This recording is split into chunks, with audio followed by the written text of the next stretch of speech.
Good morning बच्चों। Balaji math and science सब में आप सभी लोगों का स्वागत है। यदि आप सभी लोग हमारे चैनल को सब्सक्राइब नहीं किए हैं तो सब्सक्राइब कर लीजिए और बेल आइकन को भी प्रेस कर दीजिए ताकि जब भी हम यहाँ से कोई नया वीडियो अपलोड करें तो उसका नोटिफिकेशन आप सभी लोगों को प्राप्त हो सके। तो इससे पहले की क्लास में आप सभी लोग गोलीय दर्पणों द्वारा प्रतिबिंब का बनना सीख चुके हैं। अवतल दर्पण के द्वारा प्रतिबिंब का बनना, उत्तल दर्पण के द्वारा प्रतिबिंब का बनना सभी भली भांति आप लोग जान चुके हैं। तो आज के क्लास में हम सभी लोग उसी लेसन का जो गोलीय दर्पणों का उपयोग, जो अवतल दर्पण और उत्तल दर्पण होते हैं, इन दर्पणों का उपयोग हम कहाँ करते हैं। समतल दर्पण का तो उपयोग जानते हैं, चेहरा देखने के लिए क्या आता है और अन्य सारे बहुत कार्यों में करते हैं। तो गोलीय दर्पण दो प्रकार के होते हैं, आप सभी लोग जानते हैं। एक अवतल दर्पण होता है और एक उत्तल दर्पण होता है। तो सबसे पहले आज हम सभी लोग अवतल दर्पण का उपयोग देखेंगे, क्या होता है इसका उपयोग। उसके बाद इसी क्लास में उत्तल दर्पण का उपयोग देखेंगे और उसके बाद इसी क्लास में अवतल दर्पण, उत्तल दर्पण और समतल दर्पण की पहचान हम कैसे करेंगे। कोई दर्पण आप सभी लोगों को दिया गया मान लेते हैं, तो आपका उसको पहचान करके बताना हो कि अवतल दर्पण है कि उत्तल दर्पण है कि कौन सा दर्पण है, तो कैसे करेंगे। आज की क्लास में ये सभी टॉपिक पर हम चर्चा करेंगे। तो देखिए, अवतल दर्पण के उपयोग निम्नलिखित हैं। सबसे पहला उपयोग आपका है अवतल दर्पण का। अवतल दर्पण का उपयोग हम दाढ़ी बनाने के दर्पणों के रूप में करते हैं। मतलब जो अवतल दर्पण का उपयोग है शेविंग दर्पण के, शेविंग मिरर के रूप में किया जाता है। इससे कैसे करते हैं इसका उपयोग। तो अवतल दर्पण में आपने प्रतिबिंब बनाने के नियम में देखे थे कि अवतल दर्पण में उल्टा प्रतिबिंब भी बनता है, सीधा प्रतिबिंब भी बनता है और छोटा भी बनता है, बड़ा भी बनता है और बराबर भी बनता है। ये सारी चीजें सीख चुके हैं। तो जब दाढ़ी बनाने वाले शेविंग के दर्पण के रूप में अवतल का उपयोग करते हैं तो उस दर्पण को और जिस व्यक्ति की दाढ़ी बनानी होती है, शेविंग करनी होती है, उसको इस प्रकार से दर्पण तो पहले से सेट होता है दीवार में या कहीं पर, और उसके बाद जो चेयर रखी जाती है इस प्रकार से रखी जाती है कि वो चेयर उस अवतल दर्पण के फोकस और ध्रुव के मध्य रहे। तो आप जानते हैं कि फोकस और ध्रुव के मध्य रहता है तभी उस वस्तु का अवतल दर्पण में सीधा प्रतिबिंब बनता है, बड़ा होता है। तो इस प्रकार से चेयर को इस प्रकार से सेट किया जाता है, इतनी दूरी पर रखा जाता है कि अवतल दर्पण के फोकस और ध्रुव के बिल्कुल बीच में रहे। तो उस चेयर पर जब कोई व्यक्ति बैठ करके शेविंग कराता है तो उसके दाढ़ी जो होते हैं वास्तविक आकार से कुछ बड़े दिखाई देते हैं, जिससे दाढ़ी बनाने में आसानी होती है। इसीलिए अवतल दर्पण का उपयोग दाढ़ी बनाने वाले दर्पणों के रूप में किया जाता है। दूसरा उपयोग अवतल दर्पण का उपयोग डॉक्टर भी करते हैं। कोई व्यक्ति अगर गले का रोगी है या नाक में किसी के प्रॉब्लम है, कान में, आँख में, इन सभी चीज़ों में प्रॉब्लम है, कोई परेशानी है, तो डॉक्टर अवतल दर्पण का उपयोग करके उसके कान, नाक, आँख व गले के आंतरिक भागों की जांच करने के लिए करते हैं। तो वो भी अवतल दर्पण का उपयोग इसी प्रकार से करते हैं कि जिस भाग का जांच करना है वो भाग अवतल दर्पण के फोकस और ध्रुव के बीच में आ जाए। जैसे कान की जांच करनी है तो कान के पास में अवतल दर्पण की सहायता से वो देखेंगे और इतनी दूरी पर रखेंगे कि अवतल दर्पण कान जो है वो फोकस और ध्रुव के बीच में रहे। तो कान के जो छिद्र हैं वो मोटा दिखाई देगा और उसमें मान लेते हैं किसी प्रकार की कोई दिक्कत है, फोड़ा है या कुछ भी है, कोई कण है, कंकड़ है, कुछ भी है, तो वो स्पष्ट दिखाई देने लगता है। तो ऐसे गले की जांच भी करते हैं।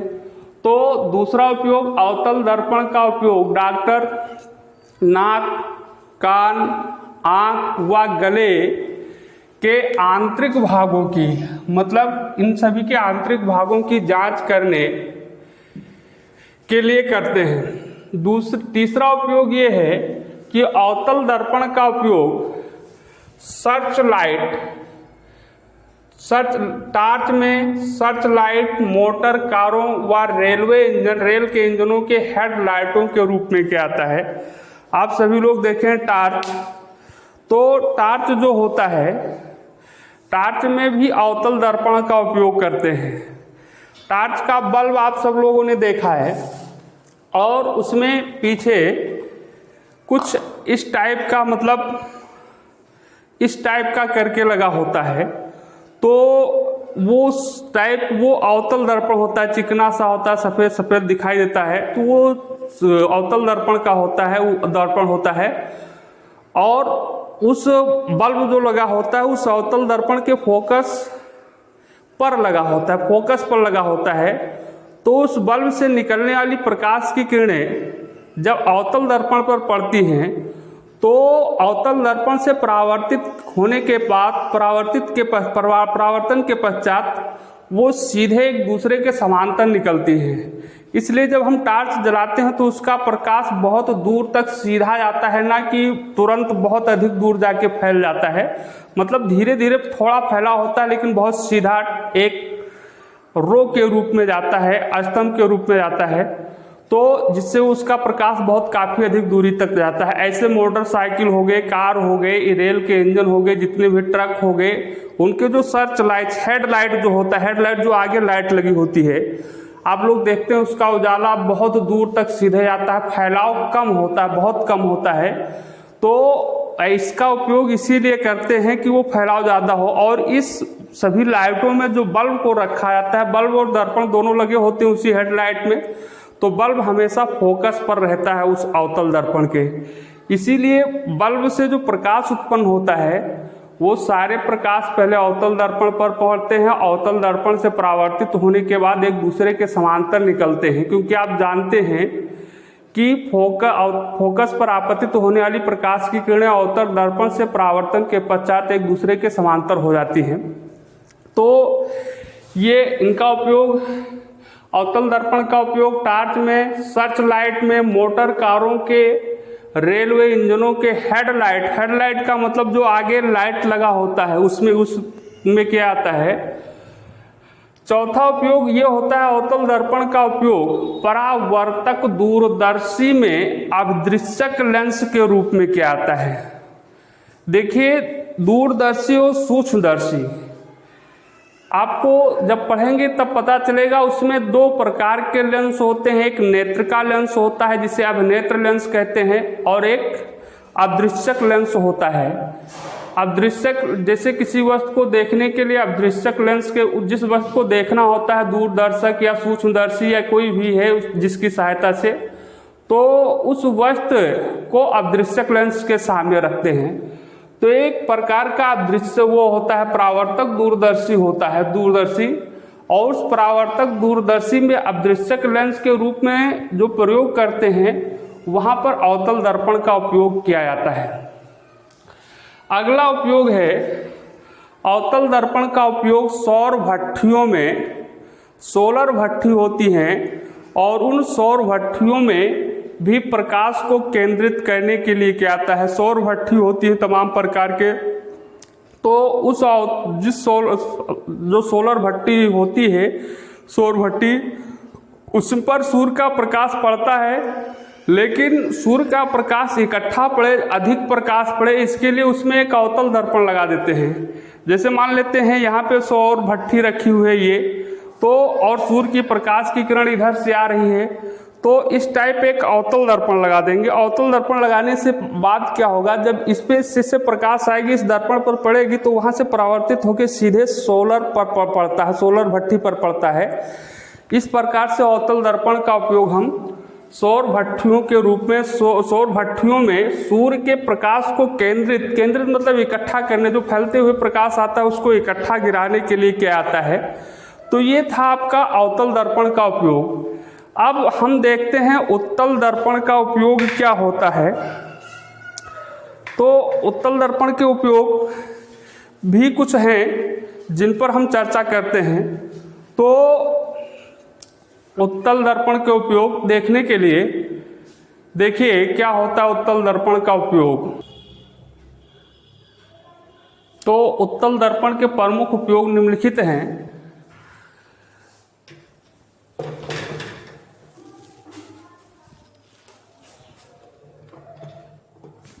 तो पहला उपयोग है उत्तल दर्पणों का उपयोग मोटर कारों एवं ट्रकों के चालक के सीट के बगल में क्या आता है। चालक जानते हैं गाड़ी चलाने वाला, मोटर कार आप जानते हैं जीप ट्रक या मोटरसाइकिल भी है, बाइक भी है। तो उनके सीट के बगल में, पहले मोटरसाइकिल जब चलाते हैं तो उसके उस साइड में, इस साइड में एक दर्पण लगा होता है, तो वो उत्तल दर्पण होता है। ऐसे कार है, बस है, ट्रक है, तो उनके जो जहाँ चालक बैठता है उसके सीट के बगल में जस्ट इतनी दूरी पर ऐसे एक अवतल दर्पण लगा होता है, उत्तल दर्पण लगा होता है। अब वो लगा होता है तो जब वो चालक चलाता है, अब चालक देखता है कि मेरे पीछे कोई वाहन है, कोई आ रहा है, कोई गाड़ी मोटर आ रहा है कि नहीं आ रहा, तो उसे पीछे मुड़ के नहीं देखना होता है, उसी बगल के दर्पण में देख लेता है, जिससे पीछे आने वाले सभी वाहन उस दर्पण में दिखाई देते हैं। तो उत्तल दर्पणों का उपयोग मोटर कारों एवं ट्रकों के चालक के सीट के बगल में क्या आता है, जिससे चालक अपने पीछे आने वाले वाहनों को देख सके और वो अपने पीछे उस चालक के पीछे उस गाड़ी के पीछे जो भी कोई वाहन, अन्य वाहन आ रहे हैं तो उसको देख सकता है, देखता है और उससे आसानी से वो गाड़ी चला लेता है। और उसमें देखकर चलाने से दुर्घटना की संभावना कम हो जाती है। मान लेते हैं वो बगल में, चालक के सीट के बगल में वो दर्पण नहीं है, गाड़ी सीधे रोड पे चला रहा है, पीछे कोई गाड़ी है, एकाएक उस गाड़ी ने ब्रेक लगा दिया तो पीछे वाली गाड़ी जाके उसमें टकरा सकती है। लेकिन जब वो देख लेता है कि उसमें दर्पण में लगा है तो वो देखेगा, देखने के बाद उसे अगर लगता पीछे गाड़ी आ रही है तो एकाएक ब्रेक नहीं लगाएगा, वो पीछे वाली गाड़ी को किसी प्रकार से इंडिकेट करके तब वो रोकेगा, क्योंकि गाड़ी मोटर में पीछे इंडिकेटर भी लगे होते हैं। या मान लेते हैं उस गाड़ी में जो चालक चला रहा है उस गाड़ी में कोई ऐसा दर्पण नहीं लगाएगा, उत्तल दर्पण देखने की व्यवस्था नहीं है। अब मान लेते हैं वो सीधे जा रहा है, पीछे उसके कोई अन्य गाड़ी है या मोटर ट्रक कार कुछ भी है, अब उसको वो मोड़ना है, अब एकाएक मोड़ दिया तो भी पीछे वाले वाहन उसमें जाके टकरा जाएगा, जिससे भी दुर्घटना हो सकती है। लेकिन जब ये उत्तल दर्पण लगा होता है तो उसमें से वो मोड़ना हुआ या रोकना हुआ या कुछ भी करना हुआ, स्लो करना हुआ, तो उस दर्पण में देखता है कि मेरे पीछे कितनी दूरी पर कोई वाहन है, हम मोड़े तो दुर्घटना होगा कि नहीं होगा। तो या मोड़ने से पहले वो पीछे वाले वाहन को इंडिकेट कर देता है, जिससे चालक अपने पीछे आने वालों को देख सकता है तथा अपना वाहन सुरक्षित रूप से चला सकता है। अब ये बात देखनी है कि चालक की सीट के बगल में उत्तल दर्पण का ही उपयोग क्यों करते हैं, क्योंकि आप जानते हैं उत्तल दर्पण में किसी भी वस्तु का सीधा प्रतिबिंब बनता है, हमेशा सीधा ही प्रतिबिंब बनेगा, उल्टा प्रतिबिंब कभी नहीं बनता है।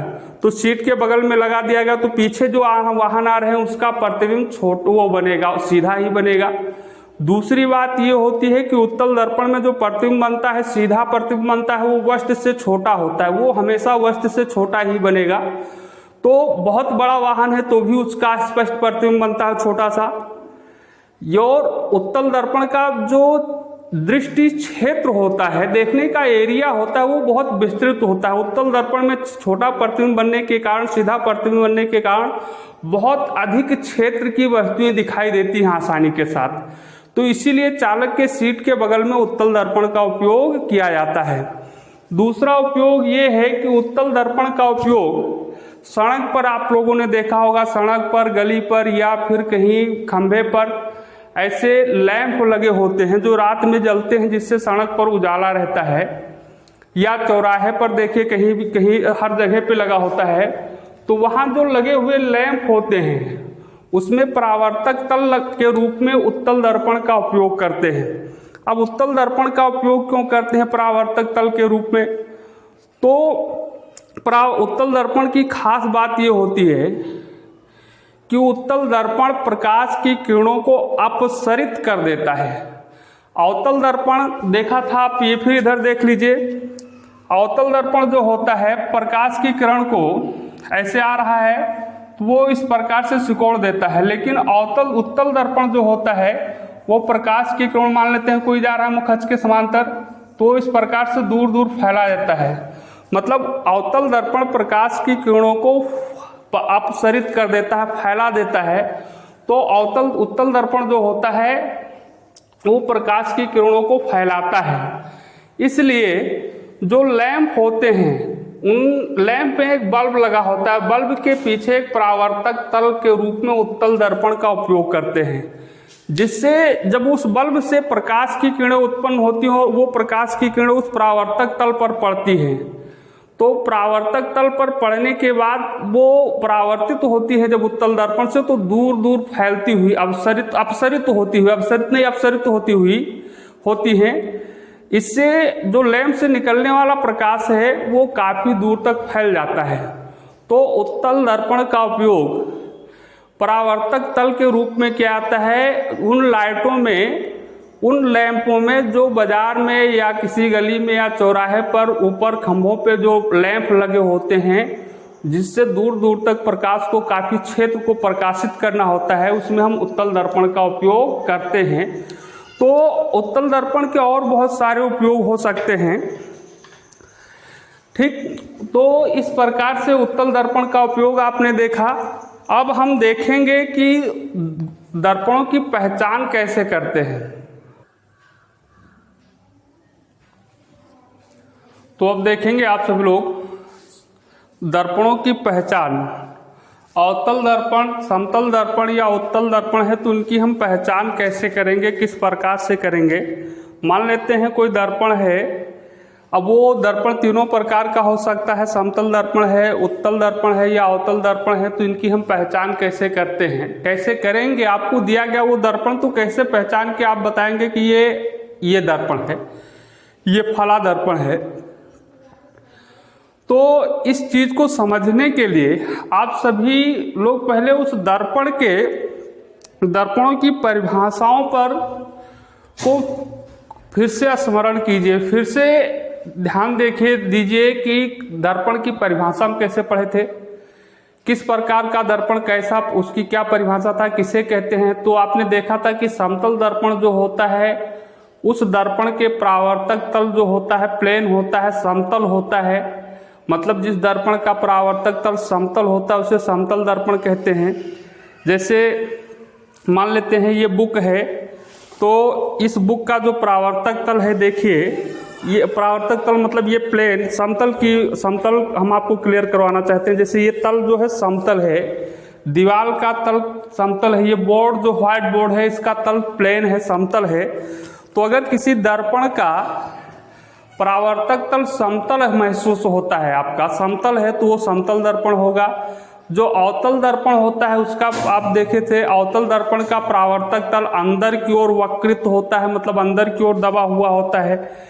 जैसे ये मान लेते हैं ये प्लास्टिक का फिलहाल है, तो सपोज दैट ऐसे ही होगा कुछ। तो अब इसका परावर्तक तल देखो, ये तल देखो अंदर की ओर दबा हुआ, अंदर की ओर वक्रित है, और ये तल जो है ये बाहर की ओर वक्रित है, बाहर की ओर उभरा हुआ है। तो इस तल को हम उत्तल तल कहते हैं, इस तल को हम क्या कहते हैं, अवतल तल कहते हैं। तो अवतल दर्पण का परावर्तक तल अंदर की ओर दबा होता है, तो परिभाषा ये पढ़े थे, जिस दर्पण का परावर्तक तल अंदर की ओर दबा होता है उसे हम अवतल दर्पण, और जिस दर्पण का परावर्तक तल बाहर की ओर उभरा होता है उसे हम उत्तल दर्पण कहते हैं। तो उसी के आधार पर समतल दर्पण, अवतल दर्पण तथा उत्तल दर्पण की पहचान की जाती है। तो पहचान दो प्रकार से कर सकते हैं। एक तो स्पर्श करके, जो दर्पण दिया है उसको स्पर्श करके, मतलब छू करके हम बता सकते हैं, पहचान कर सकते हैं कि वो कौन सा दर्पण है। मतलब अगर प्रतिबिंब, और दूसरा होता है प्रतिबिंब देख करके, उस दर्पण में प्रतिबिंब देख करके आपको ये बता दिया कि दर्पण को स्पर्श नहीं करना है, प्रतिबिंब देख करके बताओ, तो कैसे बताएंगे। तो दर्पणों की पहचान दो प्रकार से की जाती है। तो पहले हम देखते हैं स्पर्श करके कैसे करते हैं। तो देखिए, स्पर्श करके जिस दर्पण की पहचान करते हैं या करना हो, जिस दर्पण की पहचान करना हो आपको जिस दर्पण की पहचान करनी है, करने के लिए दिया गया, पहचानना है, उसके परावर्तक तल को स्पर्श करते हैं, उस दर्पण के परावर्तक तल को स्पर्श करेंगे। ठीक, तो परावर्तक तल को स्पर्श करने के बाद आपको 3 ही प्रकार का आभास होगा। वो परावर्तक तल 3 प्रकार से ही मालूम हो सकता है, महसूस हो सकता है। या तो उसका परावर्तक तल प्लेन होगा, समतल होगा, या तो उसका परावर्तक तल अंदर की ओर वक्रित होगा, अंदर की ओर दबा हुआ होगा, या तो उसका परावर्तक तल बाहर की ओर वक्रित होगा, मतलब बाहर की ओर उभरा हुआ होगा। तो 3 ही कंडीशन हो सकते हैं और तीसरा के चौथा कंडीशन नहीं हो सकता है। तो यदि दर्पण का परावर्तक तल समतल है, स्पर्श करने के बाद उसके परावर्तक तल को स्पर्श किया, अब मान लेते हैं ये परावर्तक तल है, इसको स्पर्श किए, ये मुझे समतल महसूस होता है। अगर समतल मालूम होता है तो वह समतल दर्पण होगा। मतलब अब उस समतल दर्पण की पहचान, उसके परावर्तक तल को स्पर्श करो, अगर उसका तल समतल महसूस होता है तो वह समतल दर्पण होगा। दूसरी बात, यदि दर्पण का परावर्तक तल अंदर की ओर दबा हुआ या अंदर की ओर वक्रित महसूस होता है, अगर स्पर्श करने के बाद में अगर उसका परावर्तक तल अंदर की ओर दबा हुआ महसूस होता है, अंदर की ओर वक्रित महसूस होता है, तो वह अवतल दर्पण होगा, क्योंकि अवतल दर्पण का परावर्तक तल अंदर की ओर दबा हुआ होता है।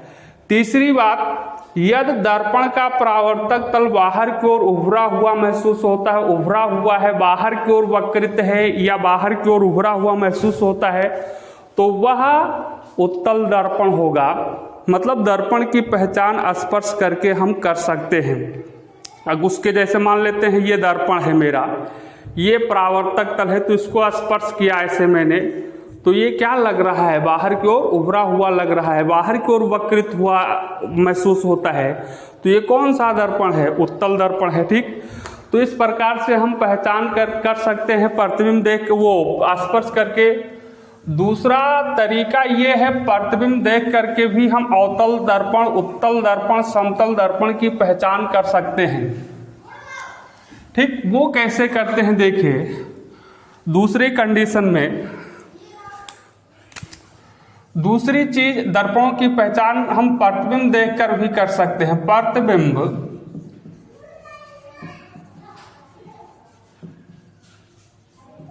देखकर, तो प्रतिबिंब देखकर कैसे करते हैं ये भी देखना है। तो प्रतिबिंब देख करके अगर आपको दर्पण की पहचान करनी है तो इस चीज की जानकारी होनी चाहिए कि किस दर्पण में किस प्रकार का प्रतिबिंब बनता है। समतल दर्पण में कैसा प्रतिबिंब बनता है, उत्तल दर्पण में कैसा प्रतिबिंब बनता है, अवतल दर्पण में कैसा प्रतिबिंब बनता है। ये चीज आप पीछे पढ़ चुके हैं, पिछले क्लासों में पढ़ चुके हैं, बताया गया है, तो उसी के आधार पर हम कर सकते हैं। अब देखिए, जिस दर्पण की पहचान करनी होती है उस दर्पण के समीप पास में सामने कोई वस्तु रख दीजिए, और वस्तु रखने के बाद जब रखोगे तो उस वस्तु का कोई ना कोई इमेज बनेगा, प्रतिबिंब बनेगा, तो उस प्रतिबिंब को देखिए।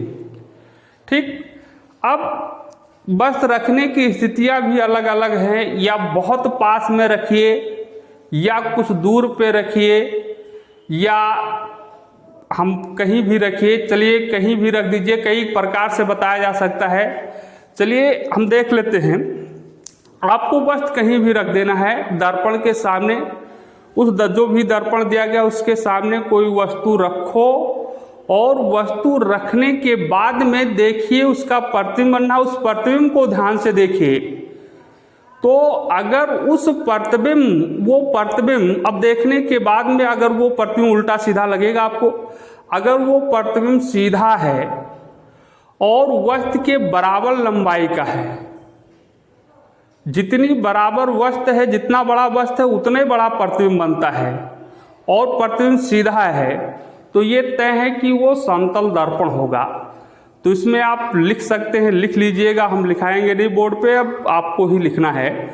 तो इसके लिए क्या लिखेंगे, जिस दर्पण की पहचान करनी होती है उसके पास कोई वस्तु रखकर उसके द्वारा बने प्रतिबिंबों को देखते हैं या उसके द्वारा बने प्रतिबिंबों का अवलोकन करते हैं। अवलोकन करने का मतलब देखना ही हुआ, तो ऑब्जर्व करते हैं, अवलोकन करते हैं।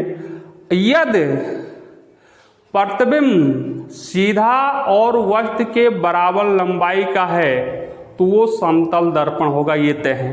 क्योंकि समतल दर्पण में हमेशा सीधा ही प्रतिबिंब बनता है और प्रतिबिंब की लंबाई जो होती है वस्तु के बराबर होती है, ना छोटा होता है ना बड़ा होता है, और कभी भी समतल दर्पण में उल्टा प्रतिबिंब नहीं बनता है।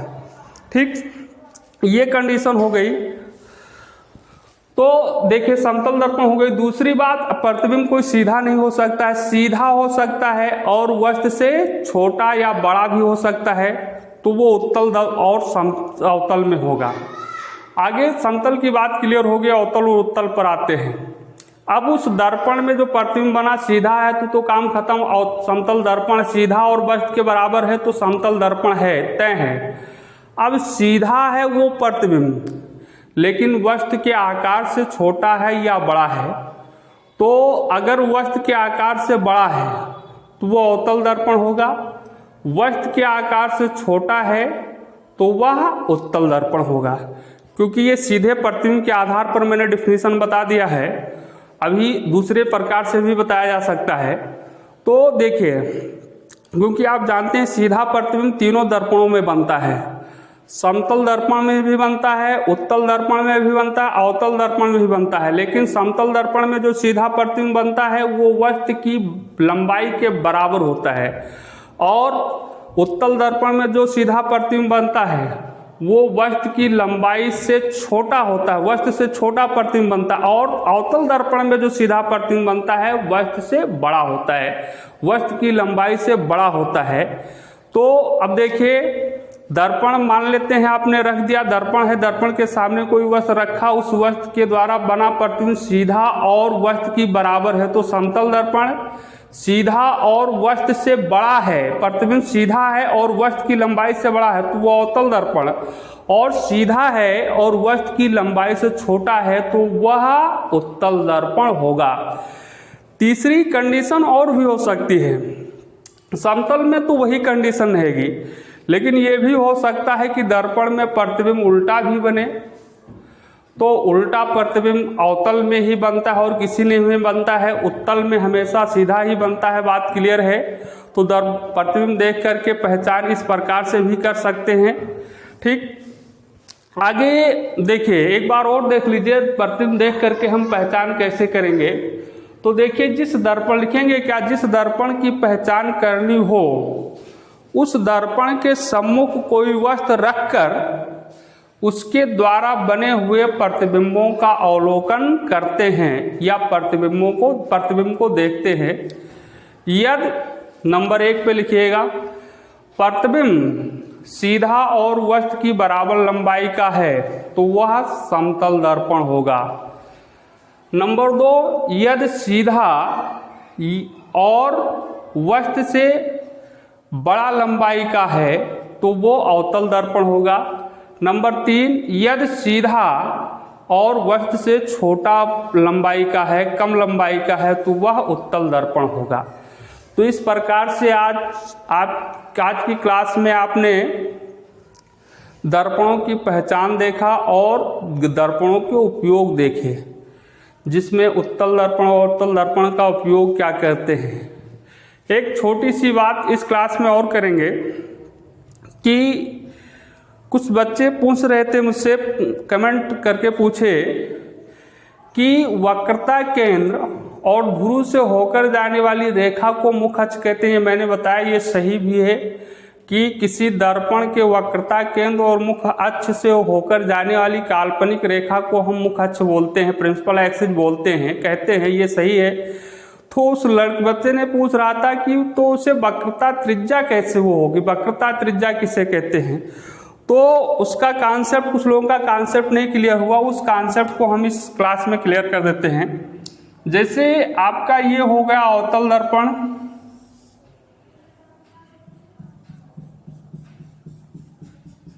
ये हो गया आपका ध्रुव, पी पोल, और ये हुआ गया आपका मुखच मान लेते हैं ये। चलिए ध्रुव ये हो गया, ये हो गया फोकस और ये हो गया वक्रता केंद्र सी। तो चलो फोकस को हटा देते, फोकस की आवश्यकता नहीं यहाँ। इसी प्रकार से ये आपका हो गया उत्तल दर्पण,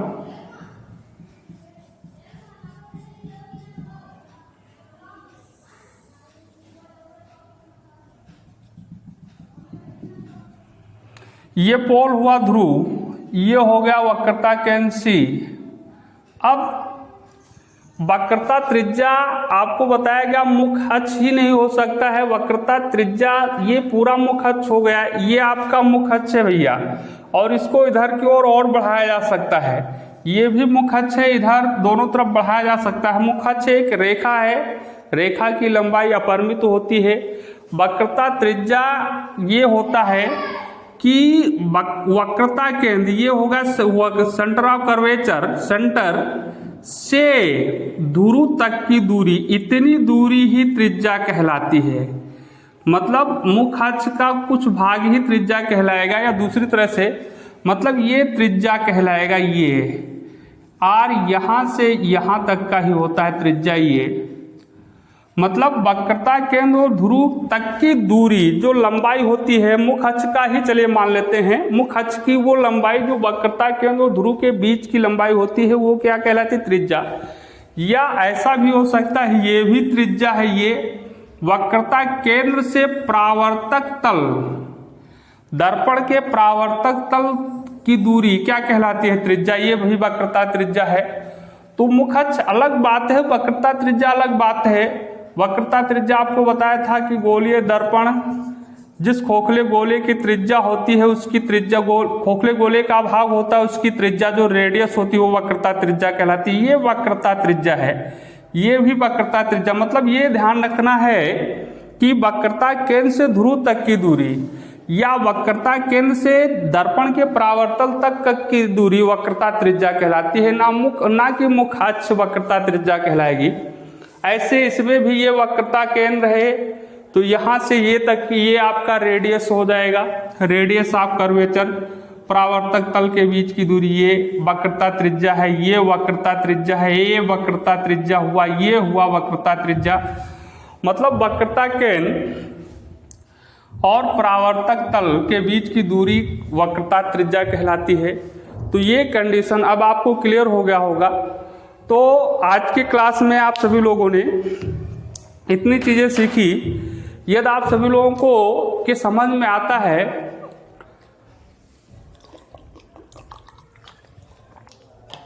तो वीडियो को लाइक भी करें और शेयर भी करें, और अन्य सभी बच्चों को भी बताएं हमारे चैनल के बारे में। दूसरी बात, आप नोट्स बना के कंप्लीट कीजिए। जिस तरह से आप मैं पढ़ा रहा हूँ उस तरह से आप नोट्स भी बनाते चले जाएं, रिवीजन भी करें, तभी आपके समझ में आएगा। केवल मैं बार बार बता रहा हूँ, केवल वीडियो को देख लेने से बात समझ में नहीं आती है, और केवल आधा वीडियो देखने से, थोड़ा सा देखने से भी नहीं समझ में आती है। जब भी देखने बैठें, पढ़ने बैठिए, निश्चित टाइम कर लीजिए। जब भी आपको समय मिले कि इतना समय हमें बैठना है, पूरा वीडियो देखें, पूरी नोट्स कंप्लीट करें, बात आपकी पूरी समझ में आएगी, ये मेरी गारंटी है। और मैंने आपको बताया भी है कि किसी भी प्रकार की समस्या हो तो कमेंट करके बता सकते हैं। कुछ बच्चे मुझे बार बार कमेंट करते हैं हर कई चीज़ों के लिए, और उनको मैं बताता भी हूँ, उनके समझ में भी आता है, बाद में कहते हैं। और अगर कमेंट करने में दिक्कत हो रही है तो आप SMS कर सको, फ़ोन करके भी बता सकते हैं। कॉन्टैक्ट नंबर भी बार बार बता रहे हैं, 9918060776। अगर कोई क्वेश्चन नहीं लगता है तो ये मेरा व्हाट्सअप नंबर भी है, इस पर फ़ोटो खींच करके सेंड कर दें। हम सवाल लगा के वीडियो के माध्यम से, व्हाट्सअप के माध्यम से, जैसा भी आपके समझ में आएगा उस प्रकार की व्यवस्था हम कर सकते हैं। तो अब हम अगले क्लास में आप सभी लोगों को पढ़ाएंगे गोलीय दर्पणों की चिन्ह प्रॉपर्टी, जो वेरी मोस्ट इम्पॉर्टेंट होगा, कल के क्लास में पढ़ेंगे। और उसी चिन्ह प्रॉपर्टी की सहायता से न्यूमेरिकल भी सॉल्व होते हैं, तो कल के क्लास में देखा जाएगा। तब तक के लिए आप लोगों को धन्यवाद।